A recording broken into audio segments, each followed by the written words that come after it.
John Lund as Johnny Dollar. Johnny Maxwell, Johnny. Oh, hello, I got Mr. a Max. job for you. We insure that's Mr. swell. Frank Meadows lives in Newport, California. He was killed last night. Oh, is Shot Max? to death. How long will it take you to pack and catch a plane? Oh, it's Look up Lieutenant Sullivan, Newport Police, when you get there, Johnny. Yeah. Have a good trip. Yeah, I'll try, Mr. Maxwell.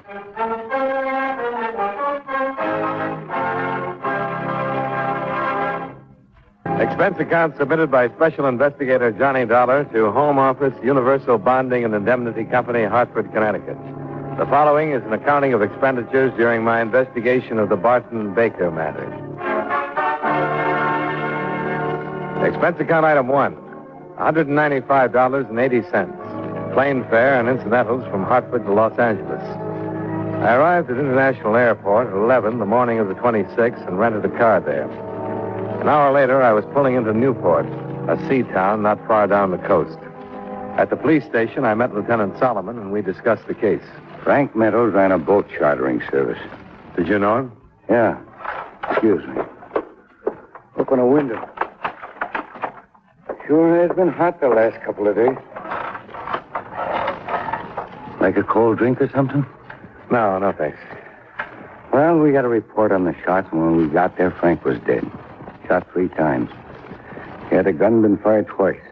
Obviously shot it out with somebody. Any suspects? His partner, Dave Geller, owned the boat with Charlie.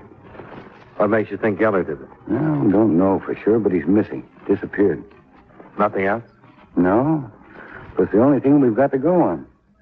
Any reason why Geller would kill Meadows? None that we know of. I know Dave as well as I did Frank. They always seem to get along. Never heard of any argument. But you know how those things are. A couple of guys get along fine for years, and then some little thing comes up. Yeah. Might be a woman. Just a woman or some particular woman? Frank has a wife. And Geller? No, he's not married. What's Mrs. Meadows like?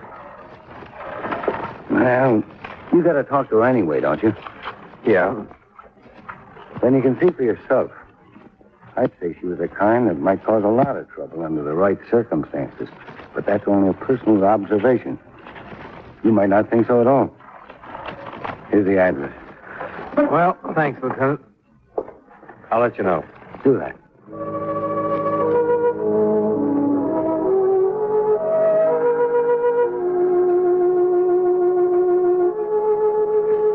Minutes later, I was pulling up to a pleasant little house that faced the bay. Mrs. Meadows met me at the front door. I don't generally make snap judgments, but at first sight, I was inclined to go along with the lieutenant. Mrs. Meadows was very attractive. Tan, blonde, and could have been in mourning, but I doubted it, even though her tight bathing suit was black. I introduced myself, and she showed me into the living room. Sit down, Mr. Dollar. Thank you. You'll have to forgive me. I've been getting some sun. Oh, I don't mind. I practically live in a bathing suit during the summer.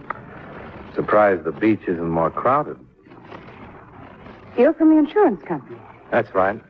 I was sent out to investigate your husband's death. I'll be glad to help any way I can. I'd appreciate it. How much was my husband insured for? Don't you know? I have no idea. I knew he had insurance, but I never knew how much. $25,000. That much? Should buy you a lot of sun. When will I get it? Well, in a case like this, a murder has to be a complete investigation.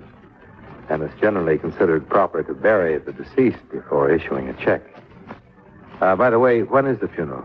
It was this morning, at 8 o'clock. What did they do? Dump him off a surfboard? I don't think I like that, Mr. Dollar. Oh, I'm just being a little sadistic. I always get that way when I see someone so broken up. Would it be better if I stayed in the house for a week and wore a black veil? Oh, no. But a little emotion would seem more natural. Would it help if I cried? Help who? Mr. Dollar, my husband's dead. Anything I might do wouldn't bring him back. If you don't approve, I'm afraid that's just too bad. Who do you think killed your husband? I have no idea. The police suspect his partner.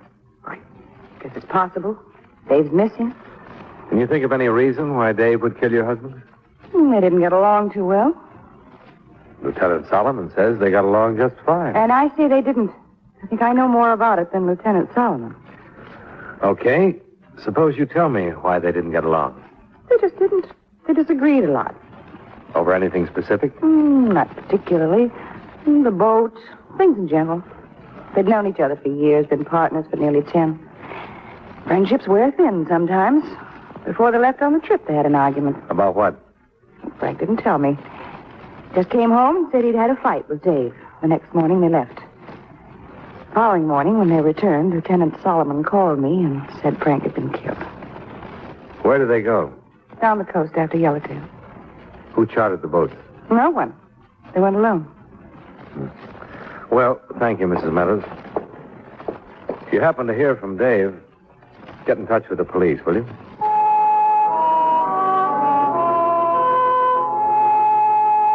was going on 4 o'clock when I left Mrs. Meadows standing in the doorway in her black bathing suit. I drove to a motel on the bay and was shown to my room, where I called Lieutenant Solomon. I wanted to take a look at the boat. You'll find it at Carlson's Landing, the J-Bell. Mrs. Meadows says her husband and Geller went fishing for yellowtail. Yeah. They catch any? They did. They didn't bring them back. No fish on the boat. Maybe they didn't really go fishing. Got any ideas? No, not a one. Just a guess. Trying to create a motive. What do you think of Mrs. Meadows? Oh, very attractive. But not a good enough motive? I didn't say that. I was just trying to come up with a better one. If you do, let me know. After meeting Mrs. Meadows, it won't be easy. You having her watched? If Dave Geller tries to contact her, we'll know about it. Mm-hmm. Hey, where's a good place to eat? You like seafood? Oh, by the ton. Try the restaurant right next to your motel. Via Marina. Steamed clams are great. Lieutenant, you have just created a glutton. Expense account item 2, $6.50 for a seafood dinner. While the bucket of clams digested, I drove to Carlson's Landing, where I located the J-Bell, Meadows and Geller's trim little fishing boat. A full moon was out over the Pacific, and the J-Bell rocked gently with the motion of the tide. The landing was deserted except for a big gray cat that scurried onto one of the other boats as I walked past. I stood looking at the J-Bell for a minute, listening to the sounds of the ocean. Then I climbed aboard. The hatch leading below to the cabin was unlocked, so I opened it and went down the short ladder. The moonlight sifted in through the starboard porthole, but the rest of the cabin was in pitch darkness. I felt around for some kind of light. Stay right where you are. Huh? Don't move. I got a gun. Okay. I can see you. If you move a finger, I'll kill you. Okay. I'm not moving. Well, what happens? Do we stay here all night? No. Better take a look at you. I don't want to make a mistake. Yeah, I think that's a good idea. Light switch is right behind you to your left. But keep facing me. Just reach back. Thought so. You thought so what? Baker sent you. Baker? You're not a cop. I know the cops in town. You must be Dave Geller. You know I'm Geller. Look, my name is Dollar. I'm an insurance investigator. Sure.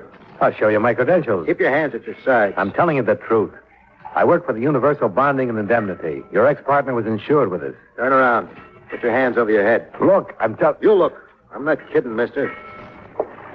Okay. Now put them out in front and lean on the bulkhead. My wallet's in the inside left coat pocket. Insurance investigators always carry guns. Well, most of them take them off when they go to bed. That's very funny. I'm glad you liked it. You'll find the permit for the gun in the wallet, and the wallet is still in my... You satisfied? Turn around. But keep your hands up. Well, you saw the identification. Okay, sir. You're an insurance investigator. Still doesn't help me. Just what kind of help were you expecting? None. I mean, now I got to do something with you. Can't let you go back to the police and tell them you found me. They'll nail you sooner or later. They want you for murder. Yeah, I know. Why did you kill him? I didn't. Then what are you hiding for? That's none of your business. All right, now we're back to me. What happened? You'll just have to stick around for a while. Sure. Hold it. What's the matter? Somebody's coming. Turn up that light, quick. You just stay where you are and don't make a sound. Probably the police. If it is, you're going to take me out of here. Yeah, for a guy who's innocent. Shut up. Right outside the boat. Sure, that's all right. Yeah, I thought so, too. Maybe your hunch was right. Listen, you can only say it once. If something happens to me, get to Bernie's garage, understand? Bernie's garage? Come aboard. What do I do at Bernie's garage? I don't know why I'm trusting you, but I gotta trust somebody. Tell Bernie I sent you. Ask him for the toolkit. The toolkit? And I didn't kill Frank. Look out, I'm going topside.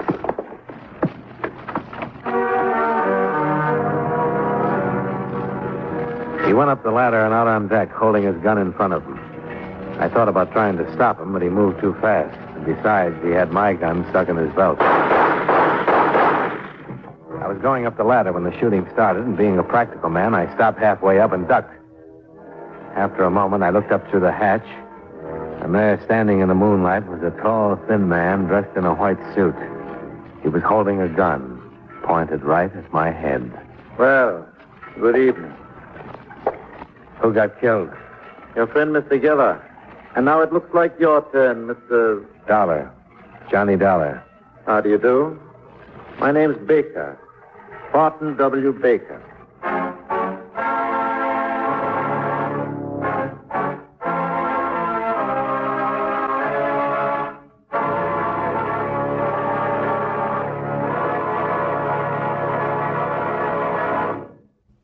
And now, with our star, John Lund, we bring you the second act of yours truly, Johnny Dollar.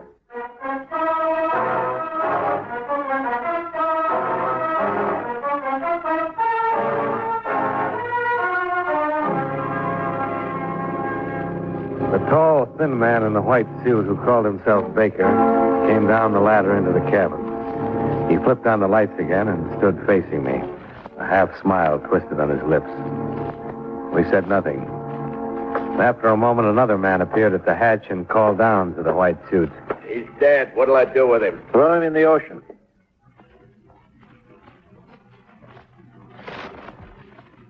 Actually, I had no desire to kill Mr. Geller. But you forced yourself. Had he offered his cooperation, he would be alive this minute. Yeah, he's in the water, but those shots are sure to bring somebody. And we must expedite matters as quickly as possible. Mr. Dollar, where is the toolkit? The toolkit? Oh, come, Mr. Dollar. The shooting has forced me to a tight schedule. I want to know what Geller did with the tools. Look, I don't know what you're talking about. Hank. Yes, sir. Now, wait a minute. Oh!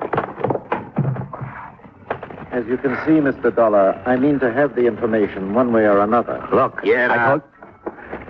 One moment, Hank. Mr. Dollar, I was prepared to offer the late Mr. Geller $5,000 for the toolkit. I'll make you the same offer. It's a good offer. But how can I give you something I don't know anything about? $10,000. I don't know anything about a toolkit. You've been with Mr. Geller? Sure. I can't believe you were discussing the weather. Oh, hardly. I'm an insurance investigator. I'm investigating Frank Meadows' murder. Can you prove it? Certainly. Something wrong? My wallet is in Geller's pocket. I'm not lying.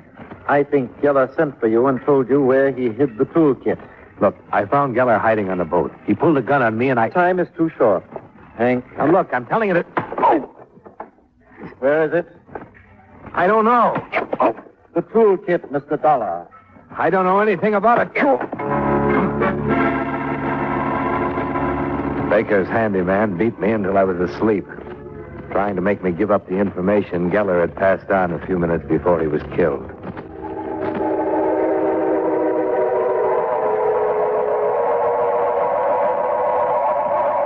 I don't know how long I was out. But when I came to, I could hear breakers. I was lying on the beach looking up at the big moon and feeling my head throb as though it was stuck on the end of a drumstick.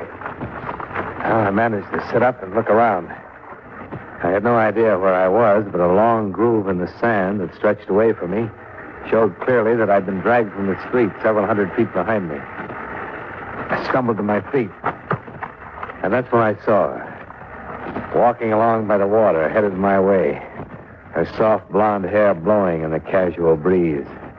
She was barefoot and wearing white shorts and a terry cloth shirt. I guess it was a little cool for the black bathing suit. She stopped when she saw me. Oh, good evening. Hello. Mr. Dollar, you're bleeding. Yeah, it happens sometimes. What are you doing out here? I'm waking up. What are you doing? Well, I was just taking a walk. But your face, it's all bruised.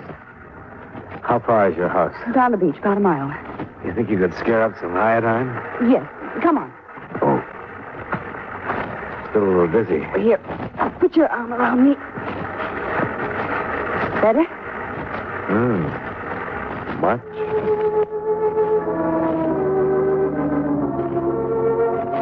I leaned on Mrs. Meadows while she steered me toward her house. Her hair smelled clean and fresh with just a touch of perfume. In the house, she found the iodine and touched up the sore spots. It's all hurt. Oh. Sorry. Yeah. All right, I'll make it. What in the world happened? You know a man named Baker? Baker? No. Runs around with a handyman named Hank. No, I've never heard of him. I found Dave Geller tonight. Where? On the J-Bell. On the J-Bell? Why would he go there? Best place to hide. Last place the police would look. Did he do this to you? Oh, no. Hank did. With Baker's blessings. But why? Well, I don't know. I'm not sure. When I found Geller, he was hiding on the J-Bell. He pulled a gun on me. Then Baker and Hank showed up, and it turned into a shooting match.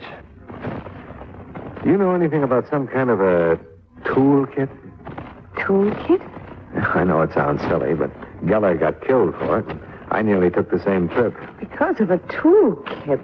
I don't see what... Before Geller got killed, he told me to go to Bernie's garage. That's on Maple Street. He told me to tell Bernie that he sent me and to ask for the toolkit. I still don't understand what's so important about a toolkit. I don't know, but something is. Your husband was probably killed for the same reason. What are you going to do? Go over to Bernie's garage and take a look at this toolkit. Do me a favor. Certainly. Call Lieutenant Solomon and tell him where I've gone. Tell him to meet me there. All right. Oh, I haven't got a car. Still down at the landing. Use mine. I'll get you the key. Thanks. I drove her car over to the garage on Maple Street, parked it, and got out. The garage was open, and the sign over the door read 24-hour service. I went in and found a mechanic stretched out on a bench, sound asleep. Hey. Hey. Come on. Wake up. Yeah. Okay. I'm up. No, I'm awake. Yes, I'm really knocking it off. Where can I find Bernie? You just woke him up. Dave Geller sent me over. That's all? Yeah. He said to pick up the toolkit. You did, eh? Yeah, he did. Now, where's the toolkit? How'd I know Dave sent you? Because I said he did. Something so important about a toolkit? Heck, no. But when Dave left it here, he said be sure and don't give it to no one except him. I can't just hand it over to you because you tell me Dave sent you. You better have Dave call me. He'd have a hard time talking with his mouth full of water. What you mean? He was killed and dumped in the bay. Now, Lieutenant Solomon will be here in a few minutes, so wheel out that toolkit. Dave was killed? That's right. First Frank and then... The toolkit, huh? Well, what's the matter? You a cop? No, I'm not a cop. Then I'm sorry. I'm an insurance investigator. I'm investigating 2 murders, Frank Meadows and Dave Geller. Insurance investigator? Well, that's kind of like a cop, ain't it? Everything but the feet. Got any identification? Now, look, are you going to get that toolkit, or do I have to... Okay, no, don't have to get rough. I'll get it. It looks like somebody got kind of rough with you. Yeah, kind of. I got it stored in the parts department. How come you're so interested in a bunch of tools? You seen them? No. Box is locked tight. There it is. It's a plain old toolkit. Yeah. You got something I can bust this lock? Oh, now, wait a minute. Crowbar or something. Well, maybe we better wait for Lieutenant Solomon. If you ain't got a key, Will you get me that crowbar? Okay. It's against my principles. If Dave wanted you to pick up the kid, he should have called. He's dead. Remember? Oh, yes. Do you know who killed him? Man named Baker. Here's the bar. Thanks. Baker. Baker? Never heard of him. Oh, hey, I got customers. Might be selling. Yeah.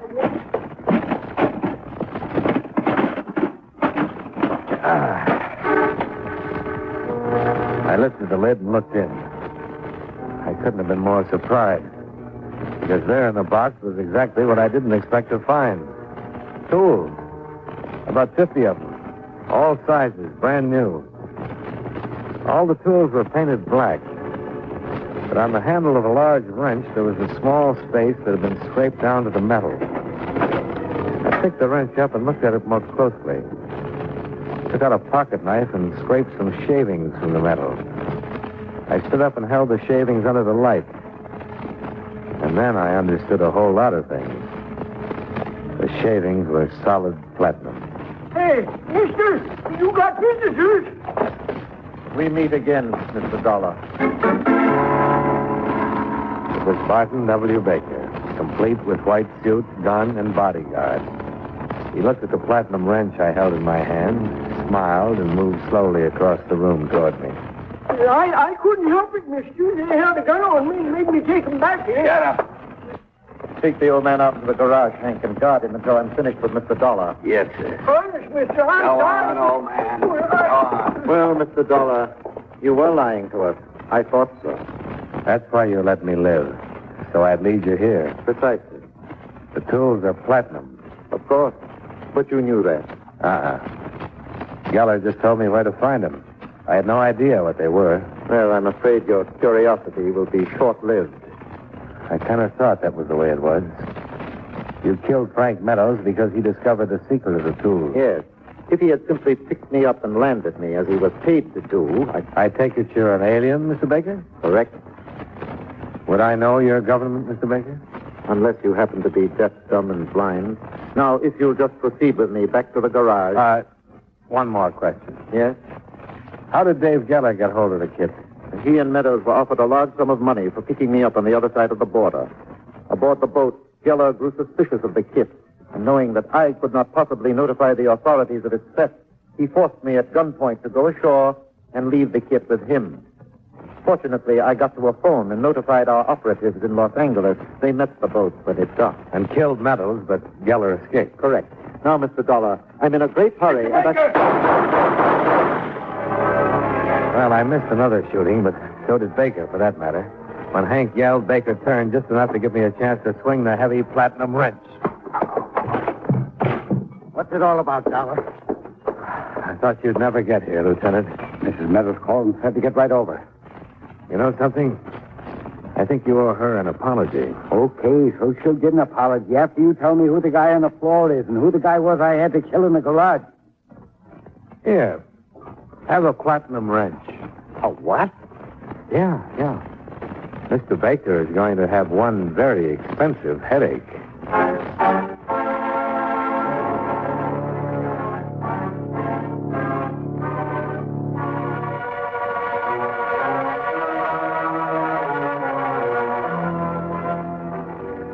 On the way over to my motel, I explained the event to Solomon, who did a little mumbling and shaking himself. Then, after a fresh shower and a change of clothes, I went over to Mrs. Meadows and expressed my most heartfelt thanks. Expense account item 3, $176.85. Motel bill and expenses for the next 2 days while I hung around Newport resting up. I saw Mrs. Meadows a few times before I left, but for some reason I didn't get much of a tan. Expense account items 5 and 6, $225 car rental, plane fare, and incidentals back to Hartford. Expense account total, $604.15. Oh, yes. Barton Baker comes up for trial on illegal entry, smuggling, and 3 counts of espionage. I hope he enjoys his stay in the USA. Yours truly, Johnny Dollar.